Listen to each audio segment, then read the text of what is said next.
નમસ્કાર મિત્રો, અનમોલ ઇંગ્લિશ એપમાં લેવલ 1માં આપેલ ચેપ્ટર 89નો આજે આપણે અભ્યાસ કરવાનો છે.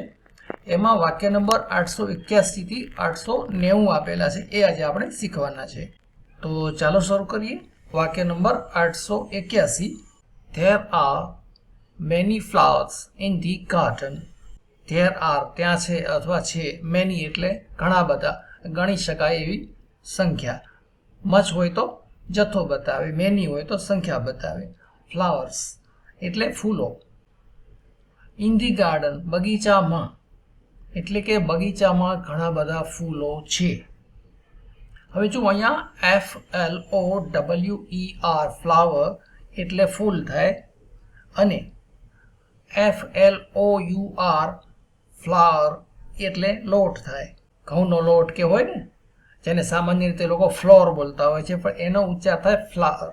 ફ્લાવર એટલે ફ્લાવર, એ ટાઈપનો એનો ઉચ્ચાર થાય ફ્લાવર.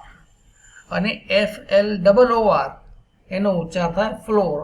ફ્લોર એટલે માળ, પહેલો માળ, બીજો માળ, ફર્સ્ટ ફ્લોર, સેકન્ડ ફ્લોર બોલીએ ને જે, એનો ઉચ્ચાર થાય ફ્લોર, અને એનું સ્પેલિંગ FLOOR થાય. વાક્ય number 882. Did anyone else come into the room? Did A do નું ભૂતકાળનું રૂપ છે. Anyone એટલે કોઈ પણ. Anyone else એટલે બીજું કોઈ પણ. Anyone એટલે કોઈ પણ. Anyone else એટલે બીજું કોઈ પણ. રૂમમાં આવ્યું કે રૂમમાં પ્રવેશ કર્યો કોઈ બીજી વ્યક્તિએ. શું બીજું કોઈ રૂમમાં આવ્યું? જો એક આ નિયમ ખાસ યાદ રાખજો, ખાસ કરીને કોમ્પિટિટિવ એક્ઝામમાં આવું પૂછાતું હોય કે આગળ ડીડ હોય તો પછી એની સાથે જે કોઈ પણ ક્રિયાપદનું રૂપ આવે એનું મૂળ રૂપ આવે હંમેશા. જો અહીંયા કમ છે, કેમ નથી, કારણ કે આગળ ડીડ છે, તો હંમેશા ક્રિયાપદનું મૂળ રૂપ જ આવે. વાક્ય number 883. Why don't you be quiet and listen? Why શા માટે? Don't એ do not નું ટૂંકું રૂપ છે, નથી કરતા. પછી you તમે, be quiet એટલે શાંતિ રાખો અથવા શાંત રહો, એન્ડ લિસન અને સાંભળો. અહીં જો ખાસ ધ્યાન રાખજો, ક્વાઇટ અને ક્વાઇટમાં ભૂલ થઈ શકે છે. આ છે QUIET એટલે શાંતિ રાખવી કે શાંત હોવું, બિલકુલ અવાજ ના હોવો. અને QUITE હોય તો એનો અર્થ થાય બિલકુલ, સંપૂર્ણપણે અથવા થોડે ઘણે અંશે પણ ભારપૂર્વક કોઈ બાબત રજૂ કરવી હોય તો QUITE નો ઉપયોગ થાય. જેમ કે he was quite tired એટલે તે બહુ થાકેલો કે બિલકુલ થાકેલો હતો. he was quite wrong તે બિલકુલ ખોટો હતો. તો આ QUIET અને QUITE નો જે તફાવત છે એ ખાસ સમજી લેજો. વાક્ય number 884. Aman had no desire to learn French. Desire હોવી એટલે ઈચ્છા હોવી. To learn French, learn એટલે શીખવું, અને ફ્રેન્ચ એટલે ફ્રેન્ચ ભાષા. Desire to learn French એટલે ફ્રેન્ચ ભાષા શીખવાની ઈચ્છા હોવી, પણ આગળ નો છે, no desire એટલે ઈચ્છા નહોતી. had એટલે નહોતી, ભૂતકાળનું રૂપ. તો અમન had no desire to learn French એટલે અમનને ફ્રેન્ચ ભાષા શીખવાની કોઈ ઈચ્છા નહોતી. વાક્ય number 885. This song is very popular in Japan.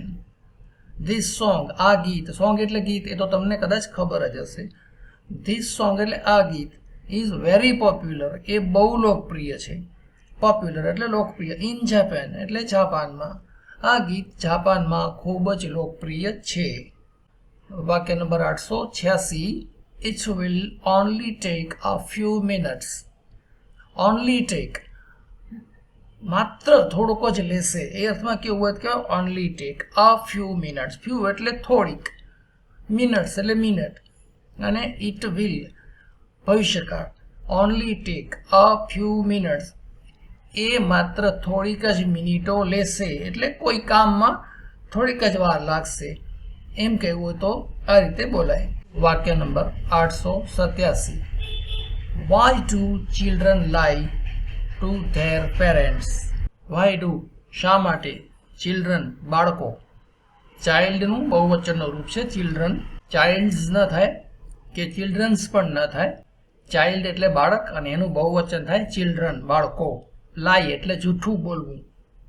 Two there parents તેમના માતા પિતા સાથે. વાય ડુ ચિલ્ડ્રન લાઈ ટુ ધેર પેરેન્ટ્સ બાળકો તેમના માતા પિતા સાથે જૂઠું શા માટે બોલે છે? જો અહીંયા LIE લાઈનો ઉપયોગ કરેલો છે. આનો અર્થ થાય જૂઠું બોલવું, પણ આ જ સ્પેલિંગનો બીજો અર્થ એ પણ થાય કે આરામ કરવો કે આડા પડવું. વાક્ય નંબર 888. Why do people not always tell the truth? Why શા માટે, વાય ડુ શા માટે કરતા નથી. શું કરતા નથી? તો ટેલ ધી ટ્રુથ સત્ય બોલતા નથી. કોણ? પીપલ લોકો. નોટ ઓલવેઝ હંમેશા નહીં. Why do people not always tell the truth શા માટે લોકો હંમેશા સાચું બોલતા નથી? ટેલ ધ ટ્રુથ એટલે સાચું બોલવું, ઓલવેઝ એટલે હંમેશા, નોટ ઓલવેઝ એટલે હંમેશા નહીં, અને વાય ટુ પીપલ એટલે શા માટે લોકો હંમેશા સાચું બોલતા નથી. વાક્ય number 889. I want to know about your country. Want એટલે ઈચ્છતા હોવું, ટુ નો એટલે જાણવું, અને વોન્ટ ટુ નો એટલે જાણવા ઈચ્છતા હોવું, અને આઈ વોન્ટ ટુ નો એટલે હું જાણવા ઈચ્છું છું. એબાઉટ એટલે એના વિશે. શેના વિશે? તો કે યોર કન્ટ્રી તમારો દેશ. હું તમારા દેશ વિશે જાણવા માંગુ છું. વાક્ય number 890. I had to do everything on my own. Everything એટલે દરેક વસ્તુ. On my own એટલે મારી જાતે, મારી પોતાની રીતે, કોઈની મદદ વગર. On my own. I had to do મારે કરવાનું હતું. Everything on my own દરેક વસ્તુ મારી જાતે, મારી પોતાની રીતે. એટલે કે બધું મારે જાતે કરવાનું હતું, મારી પોતાની રીતે કરવાનું હતું. મિત્રો, ફક્ત વિડીયો જોવાને બદલે વિડીયો જોયા પછી તરત જ અનમોલ ઇંગ્લિશ એપમાં દરેક ચેપ્ટરની સાથે જે લિસન થિંક સ્પીક પદ્ધતિ અનુસારની પ્રેક્ટિસ આપેલી છે એ પ્રેક્ટિસ પણ જરૂરથી કરતા રહેજો. વિડીયો જોવાની સાથે સાથે જો પ્રેક્ટિસ કરતા રહેશો તો થોડાક જ સમયમાં તમને ગ્રામરના નિયમો યાદ કર્યા વગર જ કડકડાટ ઇંગ્લિશ બોલતા આવડી જશે.